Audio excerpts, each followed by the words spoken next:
অবশেষে অবসান হলো দীর্ঘ অপেক্ষার। খুলে দেয়া হলো তিস্তার উপর উত্তরাঞ্চলের মানুষের স্বপ্নের মৌলানা ভাসানী সেতু।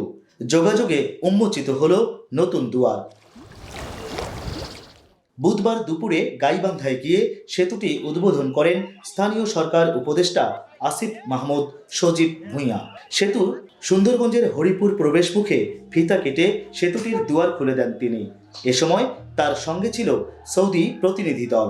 এই সেতুর কাজ অতি দ্রুত সময়ের মধ্যে সম্পূর্ণ করার জন্য আমরা নির্দেশনা পেয়েছি এবং 6 মাস সময় থাকতেই আজ আমরা সফলভাবে এই সেতু মৌলানা ভাসানী সেতু উদ্বোধন করতে পেরেছি এবং আপনাদের দীর্ঘদিন ধরে এই অঞ্চলের মানুষের যে যাতায়াতের সমস্যা তা সমাধান করতে পেরে আমরা গর্বিত।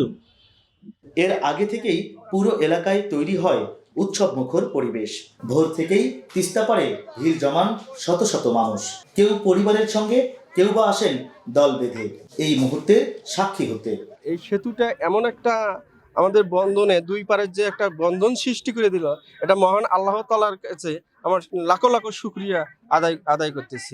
স্থানীয়রা জানান, তিস্তা নদীর উপর এই সেতু গাইবান্ধা আর কুড়িগ্রামের চিলমারি বন্দরের মধ্যে সংযোগ স্থাপন করেছে। সেতুটি খুলে দেয়ায় ঢাকার সঙ্গে কুড়িগ্রামের দূরত্ব কমল 135 কিলোমিটার।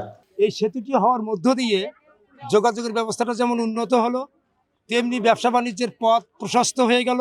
তিস্তা মহাপরিকল্পনা যেটা আমাদের হাতে নেওয়া হয়েছে, আমরা শুনছি এই তিস্তা মহাপরিকল্পনা যদি দ্রুত বাস্তবায়ন হয় তাহলে আমাদের মাঝে গ্রাম আর শহরের মধ্যে তেমন কোনো প্রভেদ থাকবে না। আমাদের এই এলাকায় শিল্পাঞ্চল গড়ে উঠবে, কারখানা গড়ে উঠবে। আমাদের খেটে খাওয়া মানুষ যারা আছে তারা হয়তো আর ঢাকা যেতে হবে না, এখানেই তারা কাজ করে তারা একত্রে এক পরিবারে বসবাস করতে পারবে এবং এটা আমাদের জন্য একেবারে স্বপ্ন সফল হওয়ার একটা পথ সৃষ্টি করবে।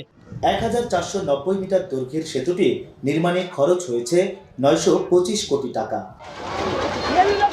হেদায়েতুল ইসলাম বাবু, স্টার নিউজ, গাইবান্ধা।